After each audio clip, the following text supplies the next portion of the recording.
thing that people don't realize is how incredibly time consuming, incredibly slow, and costly archiving is. But without archives, no institution really has a foundation on which to stand on, because archives are really the foundations of, in your case, the history of the Olympic Committee in Brazil. And in a global context, because these types of games are so international and there's so much exchange, that once you have the platform, once you have the structure for the archives, as you have so admirably began to work on, it's going to be an international demand on what you have to offer, because all these athletes who competed, I mean, unless they were doing a lot of solo sports, they were competing against other teams and other countries, and with different IOCs. So they're going to be needing to work with you and collaborate with you. So the payoff in the long term is enormous. But convincing institutions, whether the IOC or any other institution, like coming from the museum world, we see how it's tricky. It's tricky to get funding and to get support for the work that you do, but it's absolutely, absolutely necessary and worth it. So bravo to you for initiating that. So now tell us about the Olympic channel that you have started, right? That's a new initiative. It's a new project. You want to talk a little bit about that? Yeah, the Brazilian Olympic channel, which we call it Canal Olímpico do Brasil. It's a great platform. Actually, we launched the channel in last December, so it's quite new. And the objective of the channel is to give more exposure and more possibilities to all sports. We know in Brazil, especially soccer is like a religion. So it almost doesn't count, as a sport. It's something else. They get all the exposure, TV time, and etc. But you also have some other sports like volleyball and basketball, judo. They also have some TV time. But other sports like badminton, archery, and so on, the majority of sports actually, they don't have enough TV time, and people have never seen a archery competition, for example, a wrestling competition sometimes. So the aim of the Brazilian Olympic channel is to cover that need, so sports fans can actually watch something else other than soccer, other than football. So we started to broadcast, other sports since January, February, and we've been doing like lots of broadcasts, and it's amazing the results and what people are saying, because they're like, man, I never seen a wrestling competition. My fiance, it's a wrestler. I never seen on TV, broadcast by a Portuguese guy, making some comments about the fight and the competition. So it's brand new. We have like on Saturday, I think 1 month ago, a badminton competition starting at 7 a.m. and people spend more than 45 minutes watching badminton, the competition. So it's like repressed, people want to see other sports. Maybe it's not only soccer after all. So it's a nice, small steps. We've been doing this job for like 4 months now only, so it's pretty recent, but we have been seeing great results, and especially from the sports that don't have lots of exposure. It's volleyball, it's easy for them. They have global and they have sport TV, they have all the channels wanting to broadcast, but when we see like a great audience from rowing, for example, people spend more than 50 minutes watching rowing on a Saturday. There's some interest there, and that open up lots of opportunities for sponsors as well, for the sports federation.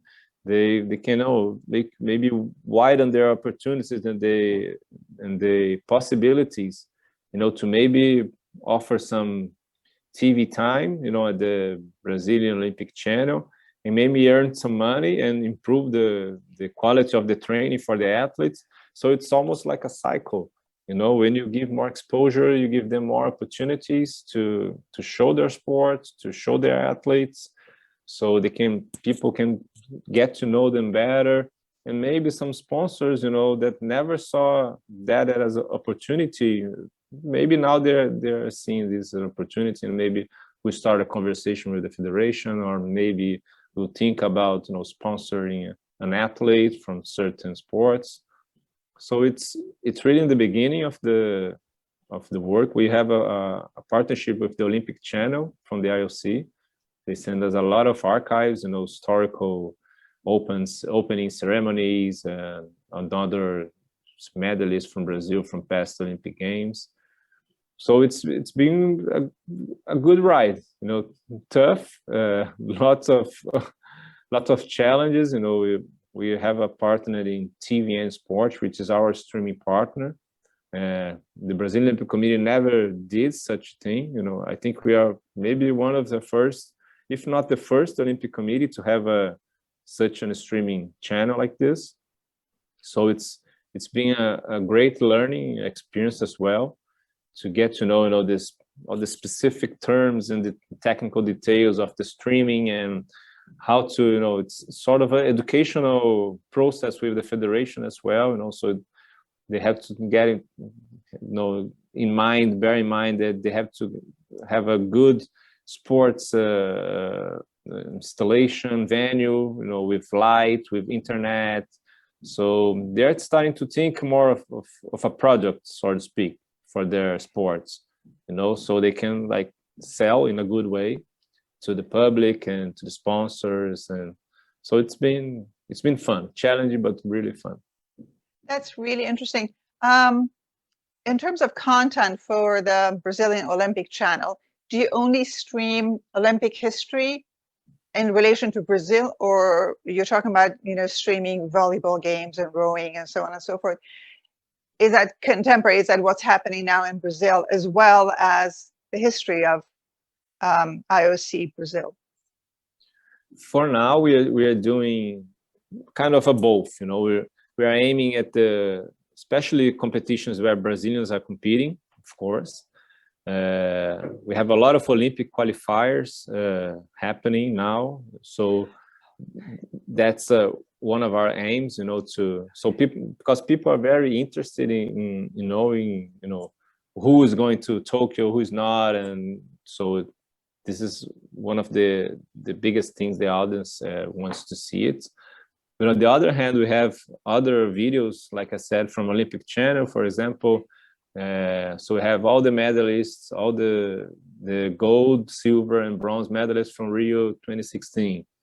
And now we are uploading all the medalists from London 2012. So we are getting back our history as well as here's the now, the live events, the athletes that probably gonna be in Tokyo, and here's our history. So it's in the same platform, so people can navigate. I'm gonna watch a live event, but maybe interesting. I think I'm gonna see this gold medalist from judo from Rio 2016. I'm gonna watch her fight. So it's kind of a mixture of two. Of course, we aim to increment that as time goes on, but for the time being, you're trying to navigate between ages and generations. Now, can you talk a little bit about the Hall of Fame that you're working to establish, or is it something that you're ready to talk about? Because it sounds really terrific. And being in America, we have so many different halls of fame, which is a very different approach to telling the history of sports, any sport it may be. It's a project that our CEO is Rogério Sampaio. He's an Olympic gold medalist in Barcelona, 1992. And it actually was one of his ideas to, let's value more our past, our former athletes. People don't know, actually it's sad, because if you ask anyone in the streets who were the medalists from Rio 2016, I bet probably 90% won't know. because we don't have a great culture of, you know, valuing our athletes. So this comes with the idea of that, you know, let's value our great athletes. We have great athletes, 2-time Olympic gold medalists. We have guys like Bernardinho, which volleyball coach and player. He has like 5 Olympic medals. We have a coach that have 3 gold volleyball medals. So we have a lot of great history and past history as well. You know, guys getting 2-time gold medalists in Helsinki 52, Melbourne 56, and people don't actually know about them. So the idea is to we do a ceremony. I'll send you the links after so you can actually visualize better. They put the hands of like a Hall of Fame, you know, as everyone knows, and we have a ceremony, you know, with videos and testimonials, and we also have a website that we are just finalizing a better version. And at the website we have like photos, videos, and video of him, you know, putting the hands or the feet for like runners, and also the newspaper of the time, you know, when they won the medal. So it's pretty nice. In a page they have, you know, everything about them. It's a text, you know, of course, and with the results, photos, videos, newspaper paper covers. They also have a space so people, fans, can interact with them and say, oh, I loved you, I started playing basketball because of you, etc. So it's a place where, you know, each year we try to elect. There's a board to elect, a lot of, you know, rules and who should be elected, etc. But each year the idea is each year we have 8 to 10 new Hall of Famers, and actually in a broader project we have them physically, like a museum, you know, where people can walk and see their hands and put their hands together, like an actual museum that we see everywhere. So that's the idea. I think it's pretty important project. You know, we really should take a look at our past, you know, to better plan our future. So I think it's really important.